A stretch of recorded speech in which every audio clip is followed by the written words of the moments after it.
Hello everyone, my name is Jyoti and this is our channel Let's Study Classes जहाँ पर हम UGC net के paper 2 education subject की तैयारी करते हैं। यहाँ पे जैसा कि आप जानते हैं कि UGC नेट यानी कि यूनिवर्सिटी ग्रांट कमीशन द्वारा एक कंडक्टेड किया गया एक क्वालिफाई एग्ज़ाम है, जिसे आप क्वालिफाई करके या तो आप PhD में एनरोल होते हैं या किसी भी गवर्नमेंट प्राइवेट कॉलेजेस में असिस्टेंट प्रोफेसर के लिए सेलेक्टेड होते हैं। तो basically UGC net exam basically 2 papers में डिवाइडेड है, पेपर नंबर 1 और पेपर नंबर 2। पेपर 1 जो कि कॉमन सब्जेक्ट होता है, कॉमन पेपर होता है, सभी सब्जेक्ट जितने भी 88 सब्जेक्ट हैं जिसमें यूजीसी नेट का एग्ज़ाम कंडक्ट करवाता है, सभी के लिए एक कॉमन पेपर है, पेपर नंबर 1 जिसमें और पेपर नंबर 2 हमारे ऑप्शनल यानी कि सब्जेक्टिव होता है, जिस सब्जेक्ट से आपने मास्टरी की हुई है। मास्टरी में एटलीस्ट आपको 55% का स्कोर गेन करना ज़रूरी है अगर आप यूजीसी नेट का एग्ज़ाम देना चाहते हैं या किसी भी कॉलेज में असिस्टेंट प्रोफेसर बनना चाहते हैं। तो बेसिकली हम यहाँ पर मेन पेपर नंबर 2 जो कि एजुकेशन सब्जेक्ट से है उसकी तैयारी करते हैं। ऐसा नहीं है कि पेपर 1 की तैयारी नहीं करते हैं, लेकिन पेपर 1 की थोड़ा कम करते हैं, लेकिन पेपर 2 पे ज़्यादा फोकस देते हैं, क्योंकि पेपर 2 हमारा क्या है, सब्जेक्टिव है एजुकेशन सब्जेक्ट से। तो मैं कोशिश करूँगी कि आपको पूरे का पूरा जितना भी सब्जेक्ट का इस एजुकेशन सब्जेक्ट का सिलेबस है उसको कवर करवाया जाए। सबसे पहले पेपर नंबर 1 है, पेपर नंबर 1 जिसका थीम है general paper on teaching and research aptitude. इसमें बेसिकली आपकी दोनों पेपर में 10-10 यूनिट्स आती हैं और हर एक यूनिट में जितने भी क्वेश्चन आते हैं उनका वेटेज 2 मार्क्स का होता है। बेसिकली पेपर नंबर 1 की अगर हम बात करें तो पेपर नंबर 1 जिसमें सब्जेक्ट है general paper on teaching and research aptitude, इसमें 10 यूनिट्स है। यूनिट नंबर 1 है टीचिंग एप्टीट्यूड। टीचिंग एप्टीट्यूड में बेसिकली इसमें यूनिट नंबर 1 से लेकर के 10 हर एक यूनिट में 5 क्वेश्चन आते हैं और हर एक क्वेश्चन का वेटेज होता है 2 मार्क्स। ऐसा ज़रूरी नहीं है कि फिक्स है कि हर एक यूनिट से 5 क्वेश्चन ही आए, किसी यूनिट से 5 क्वेश्चन 4 या 5 भी आ सकते हैं और किसी यूनिट से 6 से 7 भी आ सकते हैं। वो डिपेंड करता है कि एग्ज़ामिनर और जो एग्ज़ाम सेटर है उसका माइंड सेटअप कैसा है, उसकी फेवरेट यूनिट या फिर उसका किस में सबसे ज़्यादा वो बच्चों को टेस्ट करना चाहता है किस यूनिट में। तो बेसिकली यूनिट नंबर 1 की बात करते हैं हम, जिसका नाम है टीचिंग एप्टीट्यूड। इसके अंदर अगर जैसे कि आप, क्योंकि यूजीसी नेट एग्ज़ाम को क्वालिफाई करके आप किसी भी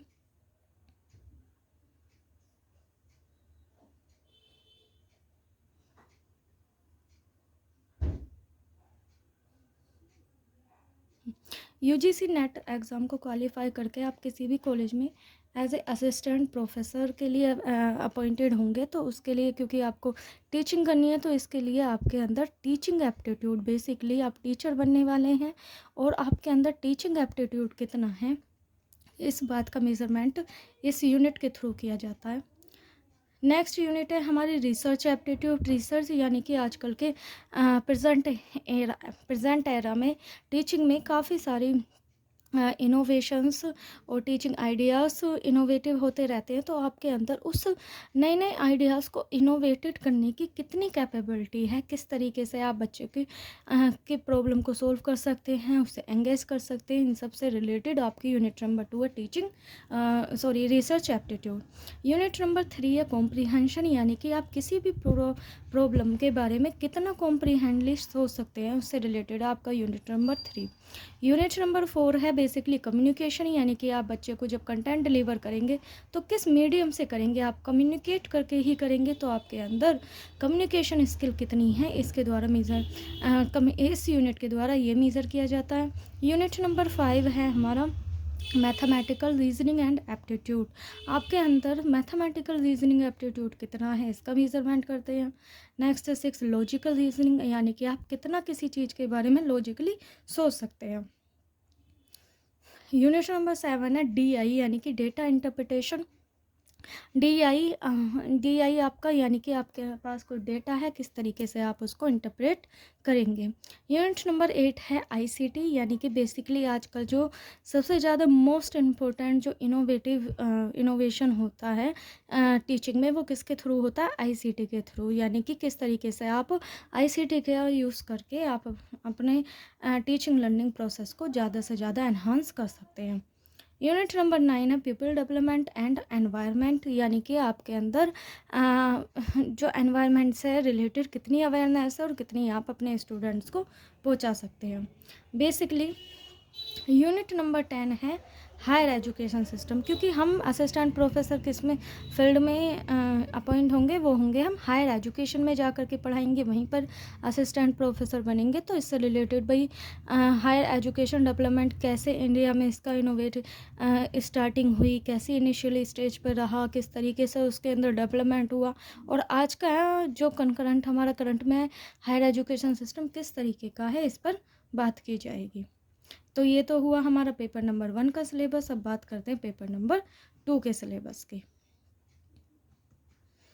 पेपर नंबर 2 बेसिकली हमारा एजुकेशन सब्जेक्ट से है।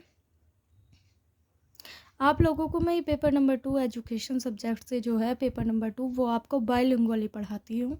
इसमें कंटेंट मेरा बेसिकली होगा इंग्लिश में, लेकिन अगर आप लोगों की डिमांड रहती है तो मैं कंटेंट हिंदी में भी प्रोवाइड करा दूँगी। पेपर नंबर 2 है हमारा, बेसिकली जो मेन आता है हमारा सब्जेक्टिव एग्ज़ाम, वो होता है ऑब्जेक्टिव है, लेकिन मेन सब्जेक्ट है हमारा एजुकेशन। क्योंकि हमने पीजी किया है वो एजुकेशन सब्जेक्ट से किया है, इसलिए हमारा नेट एग्ज़ाम भी हमें एजुकेशन सब्जेक्ट में ही क्वालिफाई करना होगा, तभी हम एक स्पेसिफिकली सब्जेक्ट के असिस्टेंट प्रोफेसर बन सकते हैं। तो हम बात करते हैं हम इस पेपर नंबर 2 के सिलेबस की। इसमें यूनिट नंबर 1 है एजुकेशनल स्टडीज़। बेसिकली इसमें हर एक यूनिट को डिवाइड किया गया है 4 पार्ट्स में, यानी कि हर एक यूनिट को 4 पार्ट्स में डिवाइड करके करने के बाद आपको उसको कॉम्प्रीहेंडली पढ़ना होगा। जैसे कि यूनिट नंबर 1 की हम बात करते हैं। यूनिट नंबर 1 है contribution of Indian schools of philosophy, यानी कि ये जो यूनिट नंबर 1 एजुकेशनल स्टडीज़ है, इसमें बेसिकली 2 ही पेपर की पेपर नंबर 2 जो हमारा ये यूनिट नंबर 1 जो एजुकेशनल स्टडीज़ है, इसमें बेसिकली 2 सब्जेक्ट की बात की गई है। इसमें first subject philosophy and second है सोशियोलॉजी, जो कि आपने अपने पीजी में बेसिकली पढ़ा होगा। मैंने बीएमएड में ये 2 सब्जेक्ट पढ़े हैं। तो इसमें यूनिट नंबर 1, 2 बेसिकली हमारा रिप्रेजेंट करता है फ़िलोसफ़ी को, और part number A B philosophy को, और पार्ट नंबर सी और डी सोशियोलॉजी को। तो इसमें बेसिकली हम फ़िलोसफ़ी में, जैसे कि पार्ट नंबर 1 में है contribution of Indian schools of philosophy, इसमें इंडियन स्कूल्स ऑफ फ़िलोसफ़ी जैसे कि सांख्या, योग, वेदांता, बुद्धिज़्म, जैनिज़्म, इसके बारे में पढ़ेंगे। पार्ट नंबर 2 है contribution of western schools of thoughts, idealism realism, naturalism, नेचुरलिज्म, प्रैग्मेटिज्म, मार्क्सिज्म और एक्जिस्टेंशलिज्म, इनके बारे में पढ़ेंगे। पार्ट नंबर सी होगा हमारा approaches to sociology of education, यानी कि पर्सपेक्टिव में पढ़ना है आपके सोशियोलॉजी ऑफ एजुकेशन के पर्सपेक्टिव में पढ़ना है। डी हो गए सोशलाइजेशन और एंड एजुकेशन, कि किस तरीके से बच्चे की एजुकेशन उसके सोशलाइजेशन में हेल्प करती है। अब बात आती है यूनिट नंबर 2 जिसकी टॉपिक है history, politics and economics of education के पार्ट। इसमें पार्ट नंबर 1 कमिटीज़ और कमीशन, यानी कि कौन कौन सी कमिटीज़ और कमीशन हमारी अभी तक की पोस्ट इंडिपेंडेंस के बाद हमारी अब तक की बनी है, जिन्होंने एजुकेशन के फील्ड में नए नए इनोवेटिव नए नए आइडियाज़ दिए हैं, जिसके द्वारा आज की जो एजुकेशन सिस्टम है वो ज़्यादा से ज़्यादा एनहांस हो सका है। बी हो गया relationship between policies and education, के भाई किस तरीके की पॉलिसीज़ बनानी चाहिए जो कि एजुकेशन के ऊपर राइट वे में इम्पैक्ट डालें। सी हो गया concept of economics of education, यानी कि आपको कॉन्सेप्ट बताना इकोनॉमिक्स ऑफ एजुकेशन, यानी कि किस तरीके से एजुकेशन में आपको एक्सपेंड करना है और किस तरीके से उस एक्सपेंड करना है और किस तरीके से उसमें यानी कि आपको बेनिफिट उससे मिलने। डी हो गया relationship between politics and education. D आपको किसके बीच में रिलेशनशिप बताता, पॉलिटिक्स और एजुकेशन के बारे में। यूनिट नंबर 3 हो गया लर्नर एंड लर्निंग प्रोसेस। इसमें लर्नर बेसिकली यूनिट नंबर 3 आपका साइकोलॉजी, जो कि आपने अपने पीजी में पढ़ा होगा, साइकोलॉजी के जो जितना भी सिलेबस है उसको इस यूनिट में रखा गया है। इसको भी 4 पार्ट में बांटा गया है, जैसे कि part number 1 growth and development, यानी कि बच्चे का किस तरीके से ग्रोथ होता है, किस तरीके से उसका डेवलपमेंट होता है। नेक्स्ट है approaches to intelligence from unitary to multiple, यानी कि जो कॉन्सेप्ट दिए गए इंटेलिजेंस के, किस तरीके से वो कॉन्सेप्ट पहले यूनिटरी फैक्टर में दिया गया और फिर यूनिटरी से धीरे धीरे चेंज करते हुए वो मल्टीपल में आया। सी हो गया principle and theories of learning, यानी कि आपको प्रिंसिपल और थ्योरीज बतानी है लर्निंग की, जैसे कि behavioristic, cognitive, social theory of learning, factor affecting, इन सब चीज़ों के बारे में। नेक्स्ट है part D guidance and counselling. अगर आप कहीं भी किसी भी स्कूल में साइकोलॉजी सब्जेक्ट के टीचर आप अपॉइंट होते हैं तो किस तरीके से बच्चे को गाइडेंस और काउंसलिंग प्रोवाइड करेंगे। यूनिट नंबर 4 है टीचर एजुकेशन। बेसिकली ये हमारा 2 पार्ट्स में डिवाइड है, pre service teacher education and in service teacher education. Pre service teacher education जैसे कि हम लोग अपनी सर्विस लगने से पहले करते हैं, जैसे बीएड और एमएड, ताकि हम आगे जाके अपनी सर्विस में बच्चे जाएं तो बच्चे को अच्छी तरीके से पढ़ा सकें। इन सर्विस हो गया कि आप सर्विस में रहते हुए किस तरीके से आप अपनी नॉलेज को अपडेट करें और उस अपडेटेड नॉलेज से बच्चे को पढ़ाएं ताकि बच्चे को भी ज़्यादा से ज़्यादा जानकारी मिल सके।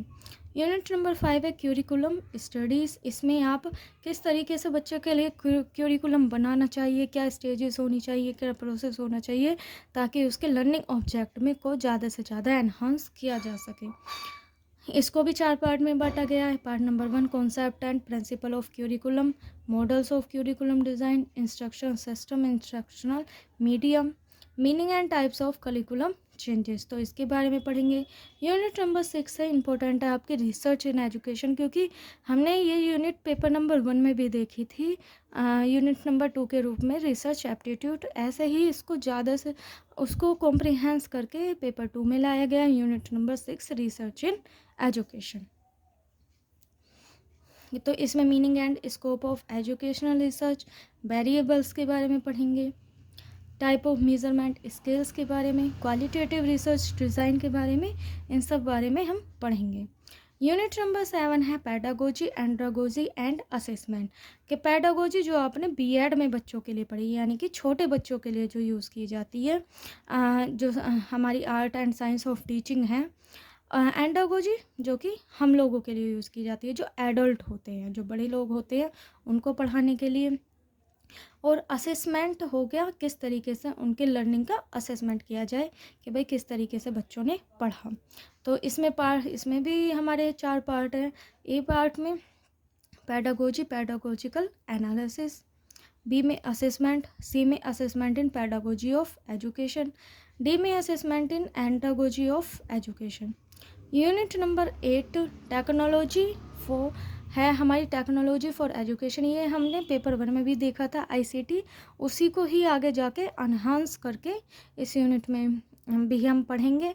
तो हमारे इसमें भी 4 पार्ट है। Part 1 concept of educational technology, system approaches of instructional design, C हो गया emerging trend in e learning tool, और डी हो गया use of ICT in evaluation. अब यूनिट नंबर 9 की बात करते हैं हम। यूनिट नंबर 9 है educational management, administration and leadership. Educational management यानी किस तरीके से आप एजुकेशन को एजुकेशनल मैनेजमेंट करेंगे, एडमिनिस्ट्रेशन कैसे रोल प्ले करेंगे, और किस तरीके से लीडरशिप का रोल प्ले करेंगे, किस तरीके से लीडर बनेंगे ताकि आपके ज़्यादा से ज़्यादा आप अपने ऑब्जेक्टिव को अचीव कर सकें। तो इसके भी 4 पार्ट है, educational management and administration, leadership in educational administration, concept of quality and quality in education, जो कि मोस्ट इम्पॉर्टेंट है। डी हो गया चेंज मैनेजमेंट, किस तरीके से मैनेजमेंट को चेंज करेंगे। अब आता है यूनिट नंबर 10 इंक्लूसिव एजुकेशन। ये भी हमने बीएड एमएड में पढ़ते हैं। इंक्लूसिव एजुकेशन यानी कि जो बच्चे कैसे हैं, डाइवर्जन ग्रुप के हैं, उन्हें किस तरीके से एक नॉर्मल बच्चों के साथ ला करके उनको पढ़ाया जाए, ताकि हमारे सोसाइटी में जो भी डाइवर्जन ग्रुप के बच्चे हैं और जो भी नॉर्मल ग्रुप के बच्चे हैं, उनके बीच में जो गैप है उसको ख़त्म किया जा सके। तो इसके लिए भी इस यूनिट को 4 पार्ट्स में डिवाइड किया गया है। Part number 1 inclusive education, 2 concept of impairment, disability and handicap, C part है planning and management of inclusive classroom, and D हो गया barriers and facilities in inclusive education, कि आप बच्चे को कि कौन कौन सी बैरियर्स को हटाएंगे, उनको फैसिलिटेट प्रोवाइड करेंगे किसमें, इंक्लूसिव एजुकेशन में, ताकि उनके लर्निंग को तरफ को वो ज़्यादा से ज़्यादा वो एजुकेशन की तरफ को मोटिवेट हों और अपनी लाइफ में सोसाइटी में अपना एक वैल्यू बनाए और अपनी लाइफ को अच्छे तरीके से जी सके। तो बेसिकली ये हमारे 10 यूनिट्स में का सिलेबस है। हम हर एक यूनिट के हर एक पार्ट को अच्छे तरीके से बिल्कुल कॉम्प्रीहेंड लेवल में उसको पढ़ेंगे, और वो भी फ्री ऑफ कॉस्ट। बस आप लोग इसी तरीके से इसी चैनल पे बने रहें, ताकि हम अच्छे तरीके से इस हर एक यूनिट के हर एक टॉपिक को पढ़ सकें और इस बार दिसंबर में आने वाले UGC नेट JRF को क्वालिफाई कर सकें। Thank you so much.